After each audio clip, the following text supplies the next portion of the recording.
Good evening and praise the Lord. सबको जय मसीह की। जय मसीह। Praise the Lord.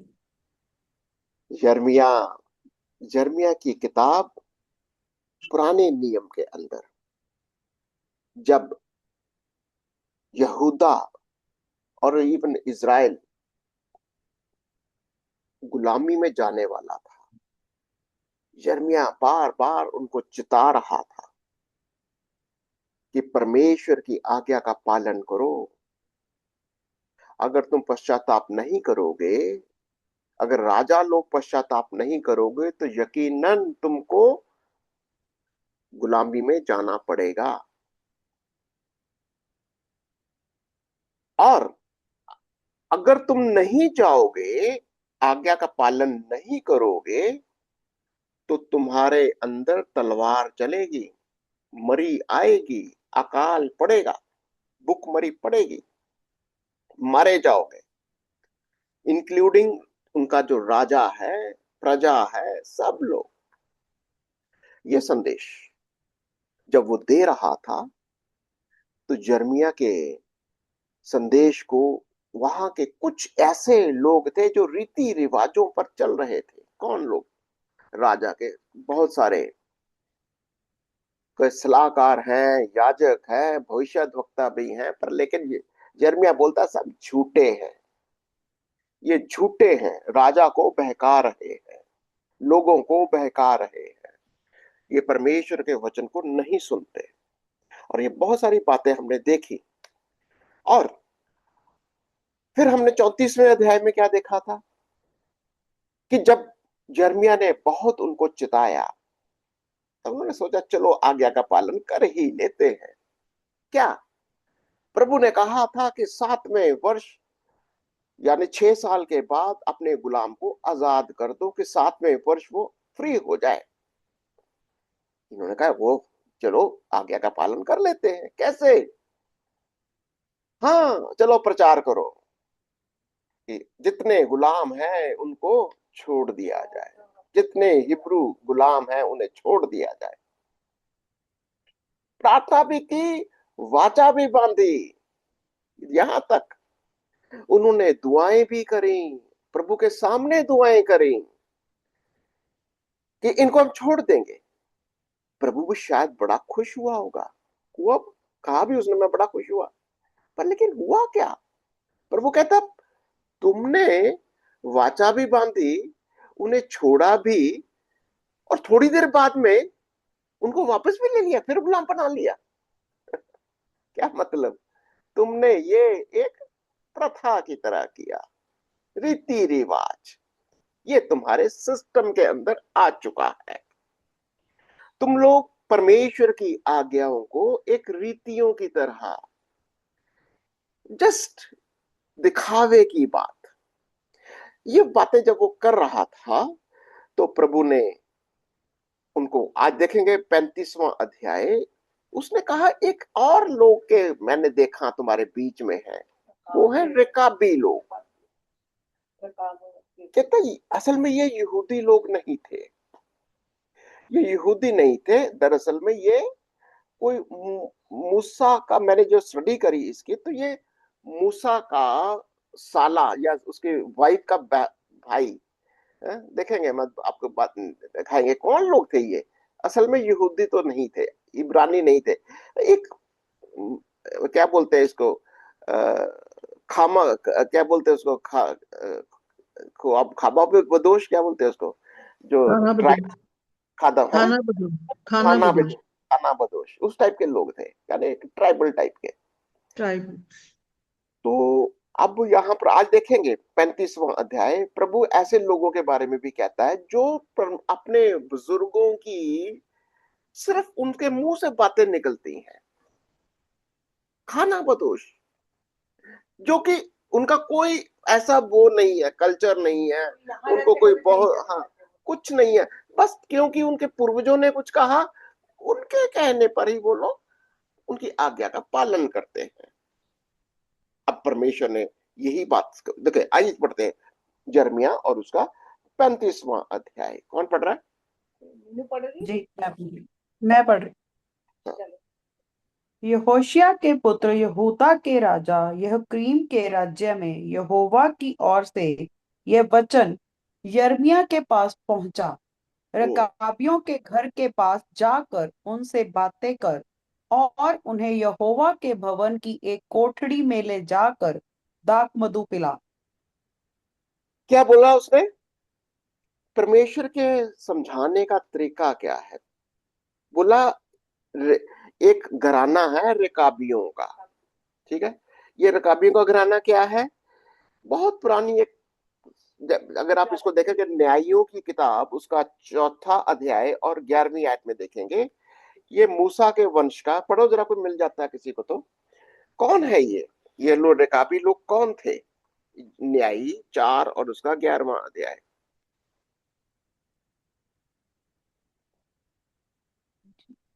न्यायी 4 और उसका 11वां। हेबेर नामक केनी ने उन केनियों में से जो मूसा के साले हुबाब के वंश के थे अपने को अलग करके कदेश के पास सान नीम के बांज वृक्ष के पत्ता वृक्ष तक जाकर अपना डेरा डाल दिया। ये कौन से वाले वंश हो रहे हैं? ये केनी लोग, इस इन्हीं को रेकाबी। जो मूसा के साले हुबाब के वंश के थे। तो आज मुझे इंटरेस्टिंग बात ये लगी, ये मूसा का साला था। कहने का मतलब क्या है, इसकी वाइफ कौन से वाले? ये भी ट्राइबल होगी। इसका ससुर भी, वो भी एक याजक टाइप का था। राजक है? था। हम्म। वो भी एक ट्राइबल था, यहूदी नहीं था। इस इनके अंदर प्रथा क्या चल रही थी? देखो, जरूरी नहीं है कि यहोवा को मानने वाले सारे यहूदी थे, नहीं। बहुत सारे गैर यहूदी भी थे, जैसे मलकीसेदेक है, जैसे बहुत सारे ऐसे लोग जो यहोवा को मानते थे, पर लेकिन वो अपनी सुनी सुनाई परमेश्वर से जो सुना, एक अपने तरीके से उसका आज्ञा का पालन करते थे। अब यहाँ पर वो कहते, बहुत सारे और रेफरेंसेस हैं अगर आपने देखना है तो। दूसरा तो राजा जित्रो था 10। ना? हाँ जी। मूसा के ससुर का नाम जित्रो था ना, जित्रो। हाँ, हित्रो, हित्रो मित्र, हित्रो, हाँ। तो यहाँ पर उसका जो साले होबाब के वंश के थे, ये उसी के साथ कनेक्शन निकलता है ये। तो खैर, अब और इसको पढ़ लेंगे अगर आपको मिलेगा टाइम तो। उन लोगों को जाकर बोला कि उनसे जाकर क्या करना है, उनको उनको एक कोठरी में ले जा। कहाँ ले जा? कोठरी के अंदर, भवन मंदिर की कोठरी में ले जा, मंदिर के अंदर ले जा। वो लोग पता नहीं मंदिर में जाते भी थे कि नहीं। उन लोगों को यहोवा के भवन की एक कोठरी अंदर लेके जा और उनको क्या पिला? दाख मधु। दाख दाख मधु। मधु पिला दे। दाख मधु पिलाना क्या होता है? कई बार इस चीज को, जैसे हम कहते हैं दारू पिलाओ, दारू पिला दे इसको, बड़ा अजीब सा लग रहा है। पर लेकिन हम देखेंगे दाख मधु का क्या मायना निकलता है। तो तब उस मैंने, यानी क्या बोलता वो यिर्मयाह, क्या बोलता? तीसरी आयत।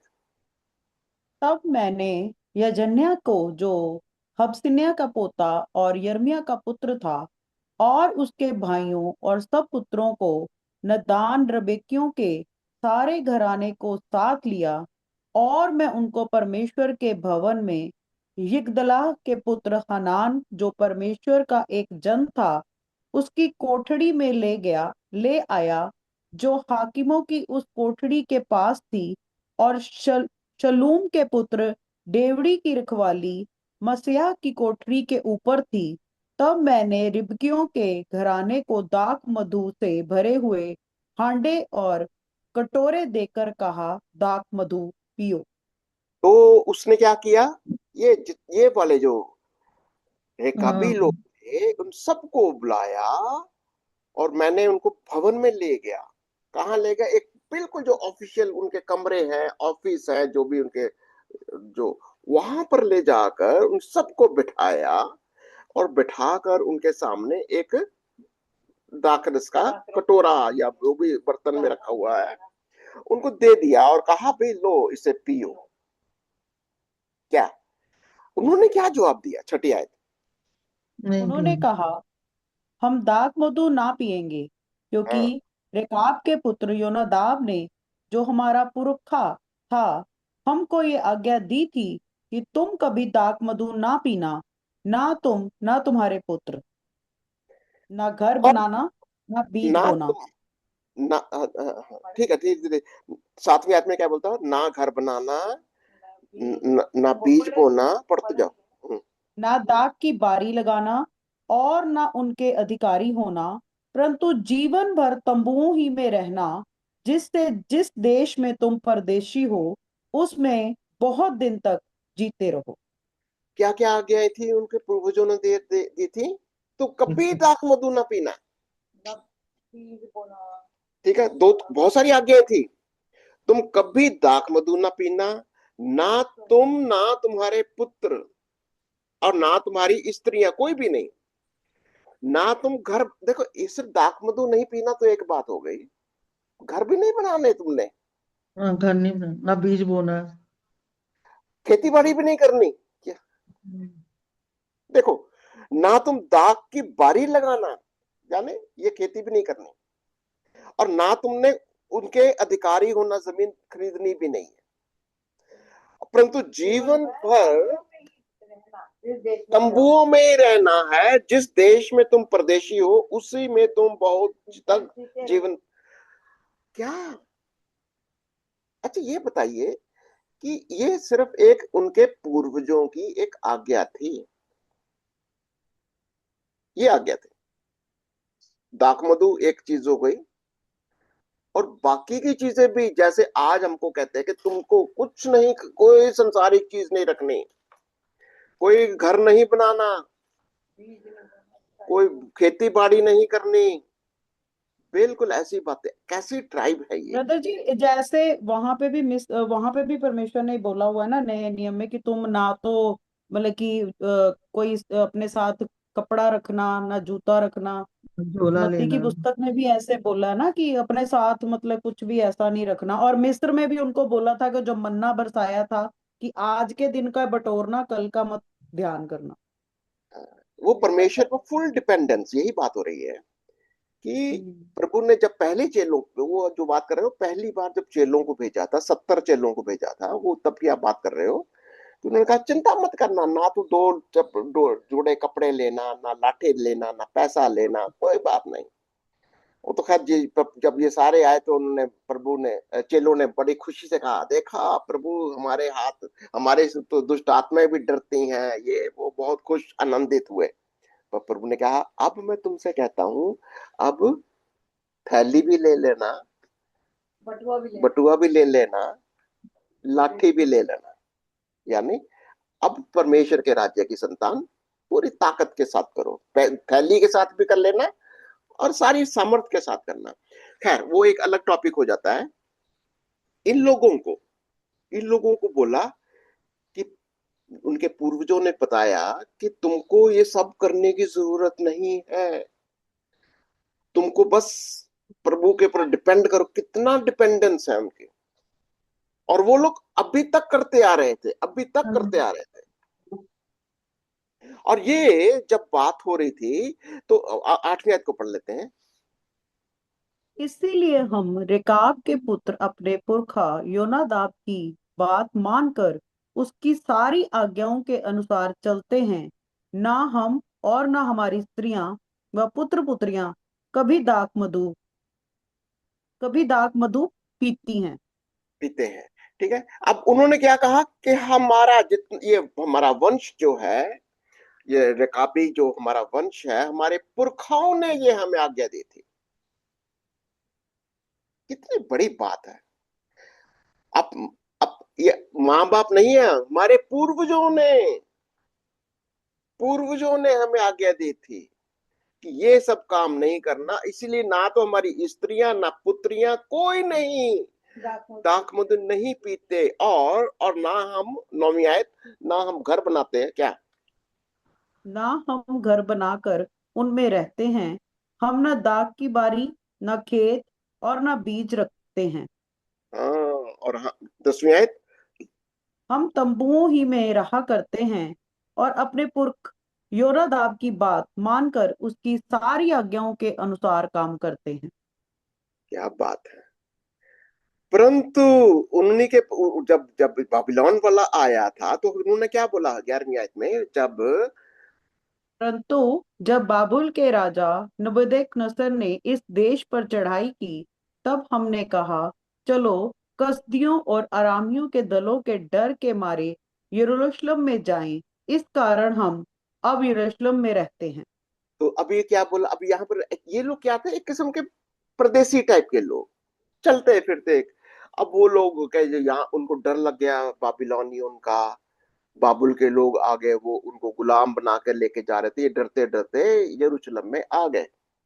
अब क्या हुआ, तो प्रभु ने क्या कहा, ये सब जब सीन चल रहा था तो प्रभु का वचन क्या आया 12वीं आयत से। हाँ, तब यहोवा का ये वचन यिर्मयाह के पास पहुंचा। इज़राइल का परमेश्वर सेनाओं का यहोवा यूं कहता है कि जाकर यहूदा देश के लोगों और यरूशलेम नगर के लोग निवासियों को कह, यहोवा की ये वाणी है, क्या तुम शिक्षा मानकर मेरी ना सुनोगे? देखो। हम्म। देखो, रेकाब के पुत्र योनादाब ने जो आज्ञा अपने वंश को दी थी कि तुम दाख मधु ना पीना, सो तो मानी गई है। यहाँ तक कि आज के दिन भी वे लोग कुछ नहीं पीते। वे अपने पुरखों की आज्ञा मानते हैं। पर यद्यपि मैं तुमसे बड़े यत्न से कहता आया हूँ, तो भी तुमने मेरी नहीं सुनी। या कितना दुख हो रहा होगा प्रभु को, कितना दुख। ये लोग जो यहूदी भी नहीं है, ये लोग जिनके पास परमेश्वर का वचन भी नहीं है, ये लोग जो सिर्फ चलते फिरते, इनकी इनकी बुलाहट क्या थी मालूम है? मूसा, अब वहीं पर आप अगर आप देखेंगे, मूसा ने अपने साले को बोला, भैया हम तो जा रहे हैं प्रभु की आज्ञा से, तुम भी आ जाओ हमारे साथ। और ये चल पड़े, बस इतना ही है उनका। अब ये इनको, इनके साथ परमेश्वर का कोई वायदा नहीं, सारे वायदे, सारी बातें, सारी वाचाएं किसके साथ थी? इसराइलियों के साथ, यहूदियों के साथ। इनके साथ थोड़ा ना थी कोई। पर लेकिन ये लोग क्या कैसे आ गए? जस्ट बिकॉज मूसा ने कहा प्रभु तुम पर दया करेगा, हम तुम पर दया करेंगे, चलते हैं।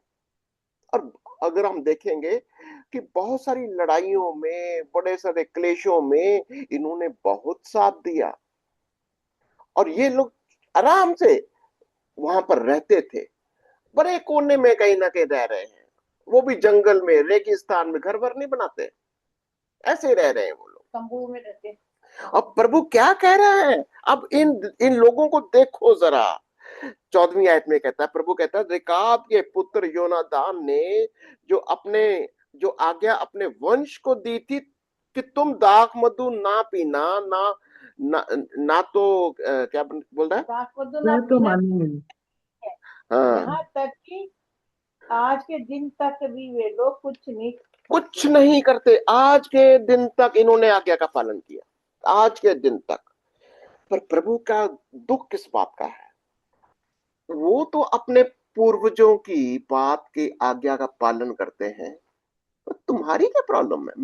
मैं तुम्हारा तो परमेश्वर हूं, मैं तो तुम्हारा पिता हूं, और मैं तुम्हें बार बार सिखाता आ रहा हूं, मैं तुम्हें बड़े यत्न से समझाता आया हूं, तो भी तुमने मेरी नहीं सुनी। बिल्कुल यही। मैं बड़ा इसके ऊपर जब मनन कर रहा था, प्रभु आज कितना दुखी होता होगा अगर अगर पूरी दुनिया के अंदर अगर आप देखेंगे, सबसे ज्यादा वचन को पढ़ने वाले, सीखने वाले, सिखाने वाले कौन लोग हैं? हम लोग हैं, प्रभु के लोग हैं। सबसे ज्यादा बाइबल को, अपने धर्म के ग्रंथों को जानने वाले कौन लोग हैं? मसीही लोग हैं, ईसाई लोग हैं। बाकियों को अगर पूछ लो, उनको कुछ आइडिया नहीं है। पर लेकिन अगर आप ध्यान से देखें तो उनकी जो सारी रीति रिवाज है, सुनी सुनाई कथा कहानियां हैं। हम्म। कुछ उनको ज्यादा वचन का आइडिया नहीं है। परमेश्वर उनसे कुछ ज्यादा बातें नहीं करता, पर लेकिन इन रिकाबियों के बारे में कह रहा है कि इन्होंने तो अपने पूर्वजों की बातें मानी। मैंने तुमसे अपने मैंने तुमको बार बार सिखाया, तुमसे बातें करी। देखो 15वीं आयत को पढ़ेंगे जरा। जी। मैं तुम्हारे पास अपने सारे दास नबियों को बड़ा यत्न करके ये कहने को भेजता आया हूँ कि अपनी बुरी चाल से फिरो और हम्म। अपने काम सुधारो और हम्म। दूसरे देवताओं के पीछे जाकर उसकी उपासना मत करो। तब हम्म। तुम इस देश में जो मैंने तुम्हारे पितरों को दिया था और तुमको भी दिया है बसने पाओगे। पर तुमने मेरी और कान नहीं लगाया, ना मेरी सुनी है।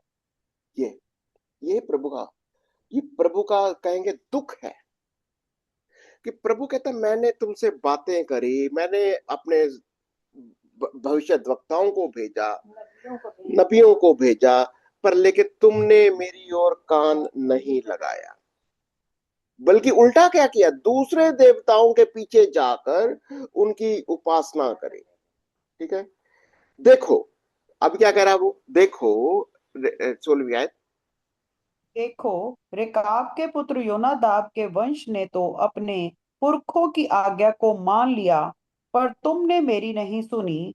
इसलिए सेनाओं का परमेश्वर यहोवा, जो इज़राइल का परमेश्वर यूं कहता है कि देखो, यहूदा देश और यूलेशब नगर के सारे निवासियों पर जितनी विपत्तियां डालने की मैंने चर्चा की है, वह उन पर अब डालता हूँ, क्योंकि मैंने उनको सुनाया पर उन्होंने नहीं सुना, मैंने उनको बुलाया पर उन्होंने उत्तर ना दिया। तो विपत्तियों का कारण क्या है? प्रभु की आज्ञा ना आज्ञा सुना का नहीं, पालन नहीं, क्योंकि सुनते ही तुमने नहीं, मेरी, हाँ जी, सुनते ही नहीं है ना। सुनते नहीं। देखिए यही तो प्रिंसिपल यही है। इसीलिए तो बहुत सारे लोग, आज भी यही प्रॉब्लम है, परमेश्वर का क्रोध। इसीलिए तो अनुचित रीति से उसके वचन को खाते पीते, कटोरे को खाते पीते, वो सारी बातें हैं। इसीलिए तो बीमार हैं, कमजोर हैं, कुछ तो मर ही गए। और यही कह रहा कि मैं तुमको बार बार बुलाता आया हूं, पर लेकिन नहीं सुनते, और इसी कारण मैं विपत्ति डालता हूं। परंतु पर रिकाबियों पर, 18वीं आयत। और रेबाकियों के घराने से यिर्मयाह ने कहा, इज़राइल का परमेश्वर सेनाओं का यहोवा तुमसे यूं कहता है कि इसीलिए कि तुमने जो अपने पुरखों योनादाब की आज्ञा मानी, वरन उसकी सब आज्ञाओं को मान लिया और जो कुछ उसने कहा उसके अनुसार काम किया है, इसीलिए इज़राइल का परमेश्वर सेनाओं का यहोवा यूं कहता है कि रेकाब के पुत्र योनादाब के वंश में सदा ऐसा जन पाया जाएगा जो मेरे सम्मुख खड़ा रहे। तो इससे बढ़िया कितना कॉम्प्लीमेंट और किसी को मिल जाए और क्या हो सकता है? क्या इतना बात। बड़ा कॉम्प्लीमेंट कौन दे रहा है? परमेश्वर यहोवा कह रहा है कि क्या कहता है, ये रेकाब के पुत्र योनादाब के वंश में सदा ऐसा जन पाया जाएगा, यानी इस मेरे सम्मुख खड़ा रहेगा, इस वंश में से। क्या मतलब है? कि अगर तुम इस तरीके से अपने पूर्वजों की आज्ञा का पालन करोगे, जैसा उसने आज्ञा दी थी, अगर तुम अपने पूर्वजों की जो, देखो रीति रिवाज, मैंने हम अभी इसको इसको भी हम उसके साथ जोड़कर देख रहे हैं कि जब रीति रिवाज होते हैं वो दिखावे की चीज होती है, दिखावे के साथ, जस्ट बिकॉज एक आज्ञा है उसकी रीति के साथ चलना। यहां पर आज्ञा का सही तरीके से पालन करना। और यहां पर प्रभु का कहता है, अब इस वंश का एक जन हर पीढ़ी में मेरे सामने खड़ा रहे। इतनी बड़ी बात है। परमेश्वर ने सबसे बड़ी बात क्या की? सबसे बड़ी बात क्या है? आज्ञा का पालन। अगर आज्ञा का पालन करोगे तो तुम मेरे सामने खड़े रहोगे, तुम मेरी उपस्थिति में रहोगे, तुम मेरे साथ बातचीत करोगे, मैं तुम्हें आशीष दूंगा, बहुत सारी बातें। और प्रभु ने इन सब चीजों को अलग अलग तरीके से सिखाया भी। जैसे याद है आपको मत्ती 21 का 28 से 32 देखो तो जरा। प्रभु ने क्या कहा, एक दृष्टांत दिया। दो दो बच्चे थे, एक किसी के। उसने देखो मत्ती 21 देखो जरा, मत्ती 21, मत्ती उसका 21 और उसकी 28 से 32 देख लेते हैं। दो तुम क्या पुत्रों का। सोचते हो हम्म, तुम तुम क्या सोचते हो? हम्म, किसी मनुष्य के दो पुत्र थे। उसने पहले के पास जाकर कहा, हे पुत्र, आज दाख की बारी में काम कर। उसने उत्तर दिया, मैं नहीं जाऊंगा, परंतु बाद में पछता कर गया। फिर पिता ने दूसरे के पास जाकर ऐसा ही कहा। उसने उत्तर दिया, जी हाँ, जाता हूं, परंतु नहीं गया। इन दोनों में से किसने पिता की इच्छा पूरी की? उन्होंने कहा, पहले ने। बत्तीस यीशु ने तक। उनसे कहा यीशु ने हम्म, उनसे कहा, मैं तुमसे सच कहता हूं कि महसूल लेने वाले और वेश्याएं तुमसे पहले परमेश्वर के राज्य में प्रवेश करते हैं।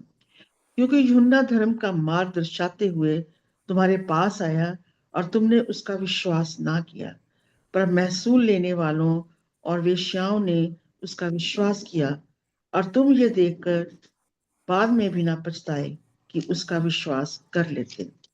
तो प्रभु ने इस बात को ऐसे ही एक्सप्लेन किया। जो बाकी के लोग थे, यहूदी लोग, वो एक रीति रिवाज पर चल रहे हैं। कहता यहाँ पर जो महसूल लेने वाले या जो भी वैश्या टाइप के लोग, कहता इन्होंने विश्वास किया, फिर आज्ञा का पालन किया। और परमेश्वर ऐसे ही लोगों को चाहता है। ये बड़ा दृष्टांत है कि आज्ञाकारिता अगर हमारी एक रीति रिवाज है, सिर्फ दिखावे के लिए, अगर दिखावे के लिए हमारी आज्ञा का पालन है, बिल्कुल प्रभु उसको लाइक नहीं करता। वो उससे नफरत जैसी करता है उसको। बहुत ये ना, दुख भी बल्कि होता है। आपको लगता नहीं है कि प्रभु को कितना मन, कितना बड़े यत्न के साथ तुम्हें सिखाता हूं,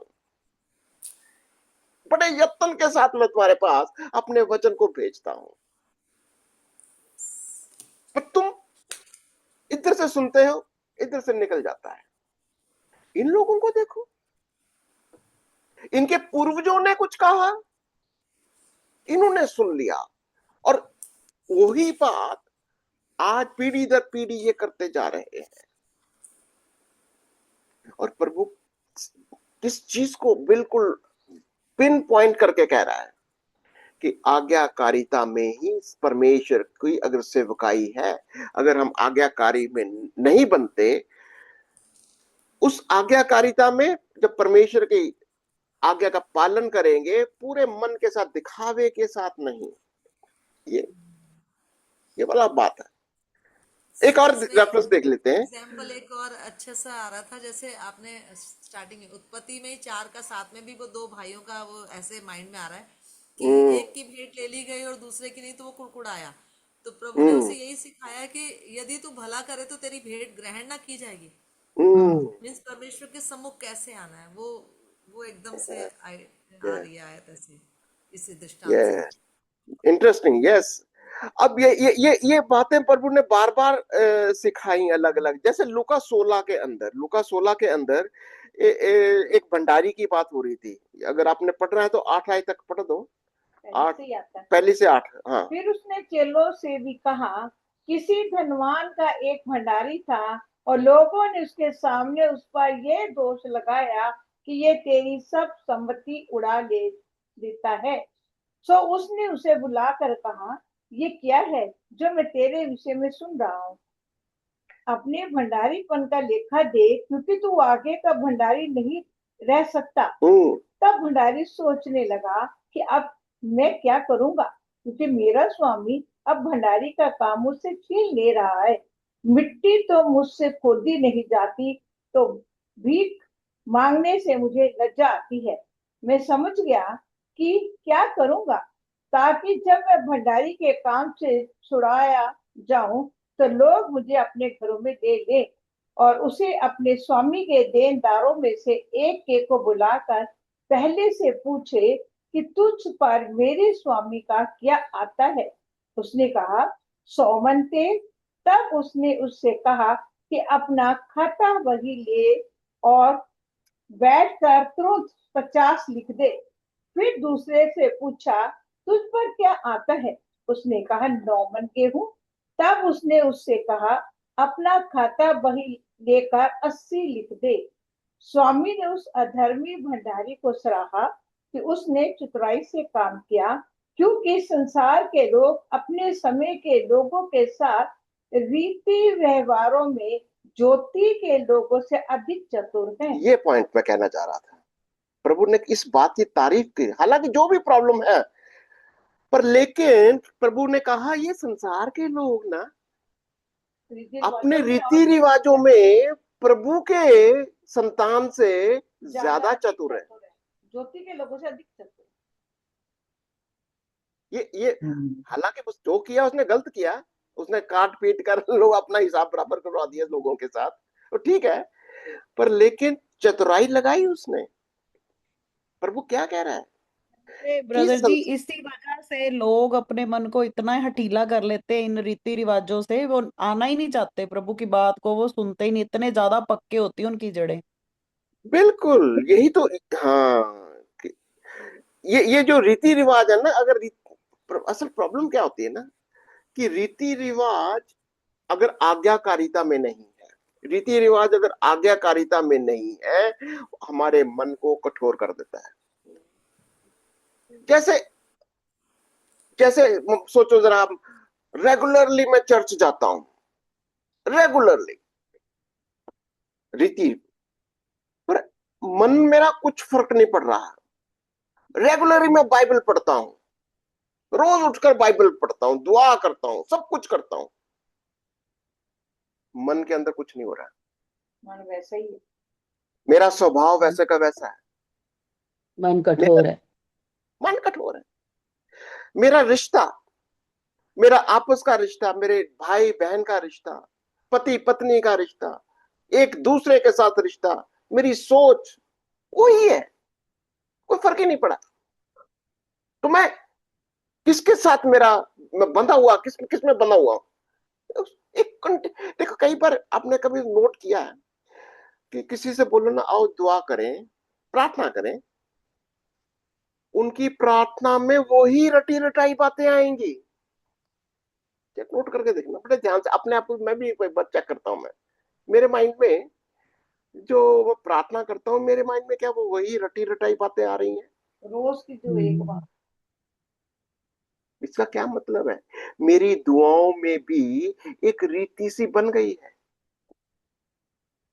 एक माइंड मेरा ट्यून हो चुका है। हाँ, बात करनी है, बस रटी रटाई बातें, रीति रिवाज।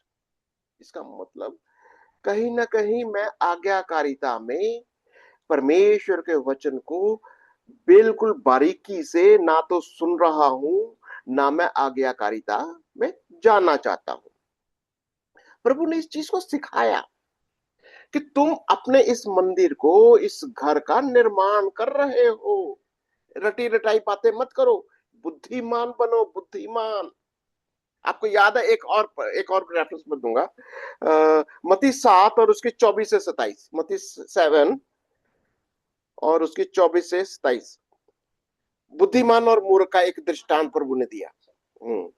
प्रभु ने क्या कहा? इसलिए जो कोई मेरी ये पढ़ो जरा, इसलिए जो कोई मेरी ये बातें सुनकर उन्हें मानता है, वह उस बुद्धिमान मनुष्य के समान ठहरेगा जिसने अपना घर चट्टान पर बनाया। और मेघ बरसा और बाढ़ें आईं और आंधियां चली और उस घर से टकराईं, फिर भी वह नहीं गिरा, क्योंकि उसकी नींव चट्टान पर डाली गई थी।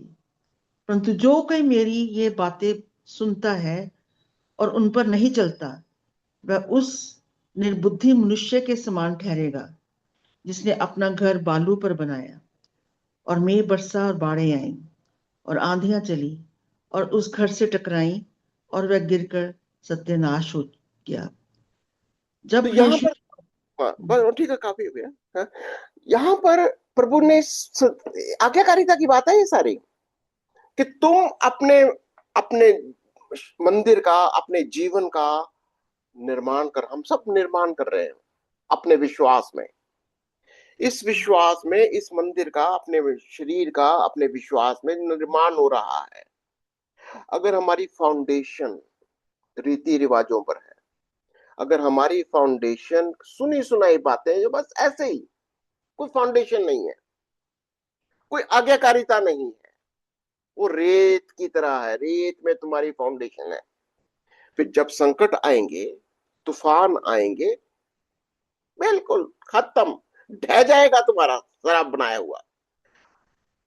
क्योंकि हमारा जो आज्ञाकारिता का पाठ है, अच्छा, कितने लोग इस बात को समझते, यीशु मसीह ने भी आज्ञाकारिता का पाठ सीखा,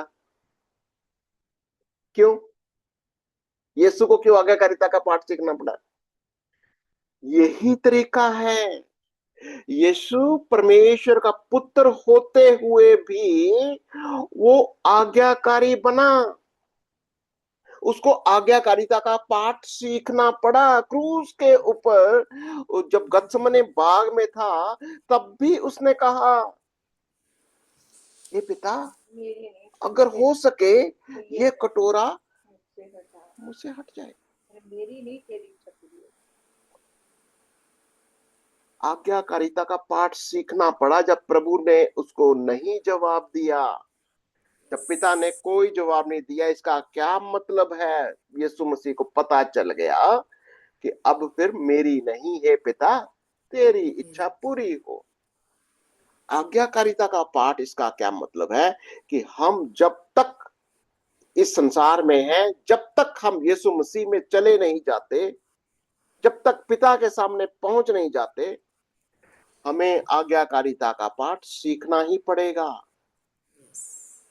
जस्ट बिकॉज मैं परमेश्वर का पुत्र हूं, उस रीति के अनुसार यीशु मसीह अगर मानकर चलता, मैं तो परमेश्वर का पुत्र हूं, रीति के अनुसार मुझे कुछ नहीं होगा, मर भी जाऊंगा तो भी कोई बात नहीं, वो वाली बात नहीं थी। इब्रानियों 5 में सर, इब्रानियों 5:7 में यही लिखा है, यीशु ने अपनी देह के रहने के दिनों में ऊंचे शब्द से पुकार पुकार कर और आंसू यस, बहा बहा कर उससे जो उसे यस, मृत्यु से बचा सकता था प्रार्थनाएं और विनती की, और भक्ति के कारण उसकी सुनी गई। पुत्र होने पर भी उसने दुख उठा उठाकर आज्ञा माननी सीखी। यस, यही बात मैं कह रहा था कि यीशु को भी आज्ञाकारिता का पाठ, देखो आज्ञाकारिता जो है ये एक क्रिया शब्द है, वर्ब है ये। आज्ञाकारिता कोई एक टाइम का आज्ञाकारिता नहीं, कि माने आज बपतिस्मा ले लिया, आज मैंने चर्च मेंबरशिप बन गया, आज मैं बस मसीही बन गया, अब मेरा काम खत्म। नो, ऐसा नहीं है। अगर अगर उस दशा में कहीं है हम लोग कि बस मैं एक मसीह में बपतिस्मा लेकर बस मैं हो गया, फिर आप रीति रिवाज में दाखिल हो गए, रीति रिवाज में अगर चले गए, बस आना जाना है, बस सरमन सुन लिया चले गए, और माइंड में, मेरे अंदर, मेरे जीवन में कोई परिवर्तन नहीं आ रहा, वो परमेश्वर को अच्छा नहीं लगता। प्रभु चाहता है कि हमारा जीवन लगातार लगातार बदलता जाए, और वो भी आज्ञाकारिता के साथ। और ये बात प्रभु का वचन यही सिखाता है कि हमारा विश्वास, अगर अगर ये कर्म ना होते, अगर आज्ञाकारिता ना हो, हमारा विश्वास भी अधूरा है। विश्वास में हम कैसे, हम कह सकते हैं कि मेरा विश्वास जीवित है? कैसे? पवित्र आत्मा, प्रभु का वचन हमें जरूर रोज बर रोज कुछ ना कुछ कहता है। ऐसे नहीं, ऐसे नहीं सोचना, ऐसे नहीं बोलना, ऐसे नहीं समझना, ये तेरी समझ ठीक नहीं है, ऐसे इसका परमेश्वर के वचन, इसका मायना ये नहीं है, इसका मायना ये है। बहुत सारी बातें जब पवित्र आत्मा से हम बातें करते हैं, बहुत सारी बातें जो परमेश्वर का वचन हम अपनी समझ का सहारा लेते हैं हमें, पर लेकिन अगर रीति रिवाजों से चलेंगे, जो सुनी सुनाई बातें हैं उसका पालन करेंगे तो फिर तो बस वही रहेगा, कोई बदलाव नहीं आने वाला। पर लेकिन जब पवित्र आत्मा सिखाएगा, पवित्र आत्मा आपसे बातें करेगा, आप उसकी उपस्थिति में आओगे, वो आपके जीवन को बदलेगा। यही याकूब की पत्री भी कहती है, याकूब 2 और उसकी 26 को पढ़े जरा। जैसे देह आत्मा बिना मरी हुई है, वैसा ही विश्वास भी कर्म बिना मरा मरा हुआ है। हुआ। अगर हमारा विश्वास इसमें कर्म, कर्म क्या है? आज्ञाकारिता। अगर हमारा कर्म में इस आज्ञाकारिता नहीं है तो हमारा हमारा जीवन हमारा जीवन कुछ ना कुछ उसमें गड़बड़ है। अगर हमारे जीवन के अंदर कोई एक्शन नहीं है, काम नहीं है, और परमेश्वर जरूर कहता है मैं तो तुमसे बार बार बातें करता आया हूं, मैंने तो तुमसे हर बार मैंने कभी अपने भविष्यद्वक्ताओं को भेजा, मैं तुमसे यत्न के साथ बातें करता आया हूं, परंतु तुमने मेरी नहीं सुनी, और इसी कारण मैंने तुम पर संकट डाला है। देखो, आज भी हमारे परमेश्वर का, यहोवा का, यीशु मसीह का वही तरीका है काम करने का। आपको मेरे को अपने जैसा बनाने का उसका पूरा प्लान है, उसकी सृष्टि का सारा उसका जो योजना है कि हम परमेश्वर के पुत्र बन जाए, पुत्र पुत्रियां बन जाए, जैसा यीशु है, जैसा यीशु मसीह आज्ञाकारिता में परमेश्वर का पुत्र ठहरता है, हम भी उसी की आज्ञाकारिता में उसके पुत्र और पुत्रियां बने।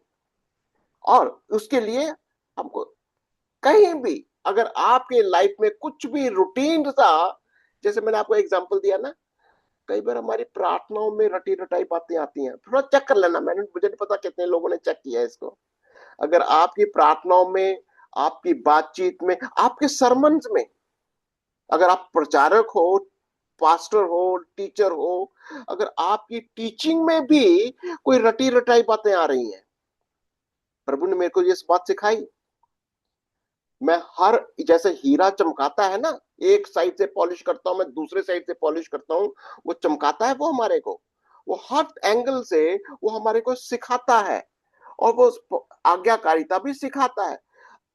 ये भी नोट करना बहुत जरूरी है कि क्या मैं, मेरी शिक्षाएं, मेरी सोच रटी रटाई है, सुनी सुनाई है, प्रथाएं हैं, ये कहीं ना कहीं आपको कठिनाई में ही नहीं, प्रभु कहता मैं इनको ये इसीलिए तो मैं इनके ऊपर वो यातनाएं आती हैं, परेशानियां आती हैं, मैं इनको, क्या बोलता है वो, टेम्पटेशंस में डाल देता है वो। याकूब की पत्री क्या बोलता है? अन्य प्रकार की क्या आती हैं तुम्हारे पर? परीक्षाएं। परीक्षाएं नाना आती प्रकार की परीक्षाएं, हैं। नाना प्रकार की परीक्षाएं जब आती हैं तो इसे बड़ी आनंद की बात समझना। आनंद आनंद की, की बात है। मेरे फिर भाइयों, तो जब तुम होता है। प्रभु, नाना प्रकार की परीक्षाओं में पढ़ो तो इसे आनंद की बात समझना, ये हाँ। क्योंकि तुम्हारे परीक्षाएं क्यों आती विश्वास हैं? के परखे जाने की, जब हम कहीं ना विश्वास के कहीं परखे जाने रूटीन में चलते हैं, बिल्कुल रूटीन में, कहीं ना कहीं हमारा जीवन एकदम बिल्कुल नरम, सुनी बस रूटीन में की बात हो रही है, उठे जागे सो गए, उठे जागे सो गए, उठे जागे सो गए, बस रूटीन के काम हो रहे हैं, प्रभु बात नहीं कर रहा, फिर वो हिलाएगा, हमारा हिलाता है, वो हिलाएगा, परीक्षा में डाल देगा, वो परीक्षा में डाल देगा ताकि हम कोई पाठ सीखे, वो हमको कुछ सिखाना चाहता है। प्रार्थना करो, जब भी हम रोज उठते हैं, रोज अपने आप से पूछो आज का वचन क्या है, प्रभु आज तू मेरे से क्या कहना चाहता है, और रोज सोते वक्त प्रार्थना करो, प्रभु का शुक्र करो कि प्रभु तूने मुझे ये शिक्षा दी। और अगर हम उस शिक्षा में, उस आज्ञाकारिता में सफल नहीं हो रहे, प्रार्थना करो, यहां तक एक दूसरे के लिए प्रार्थना करो। बहुत बार हम अपने एक दूसरे से प्रार्थना नहीं करते, इसलिए हमारे आपस के रिश्ते भी खराब हो जाते हैं। अगर हम अपने रिश्तों की बात, एक दूसरे की बात, जो अगर कहीं ना कहीं हमारे परवाह ही नहीं है, वो भी रीति रिवाज हो जाते हैं। अगर हमारा आपस का रिश्ता ना, कुछ नहीं, वैसे के वैसे ढीले ढाले, वही रिश्ते, वही करना फूसी, वही बातें, फिर वही बात, फिर हमने अभी भी रीति रिवाज मेरे जीवन में, मेरे जीवन का आधार है। और प्रभु आपको अगर परीक्षा में डाल रहा है, टेम्पटेशन ट्रायल्स में डाल रहा है, जानिए प्रभु आपसे कुछ बातें करना चाह रहा है। प्रभु आपको कुछ नया देना चाहता है। प्रभु आपसे आज भी बातें करना चाहता है। प्रभु आपको सिखाना चाहता है कि इस संसार के रीति रिवाजों से हटकर चलो, अपने परमेश्वर के, उसकी आज्ञाओं को, उसके वचन के अनुसार चलो। आज्ञाकारिता में थोड़ा कठिनाई होती है, आज्ञाकारिता में आपको कष्ट जरूर होगा, दूसरों को माफ करने में, प्रेम करने में कष्ट तो जरूर होता है, पर लेकिन हमें आज्ञाकारिता का पाठ सीखना ही है। अगर आपके अंदर और भी कोई सवाल हो सकते हैं, आपको अब कुछ भी और इन बातों को समझ में नहीं आता कि रीति रिवाज मेरे जीवन में क्या है, आप और समझना चाहते हैं या डिस्कस करना चाहते हैं, जरूर आप हमारे साथ जुड़िए।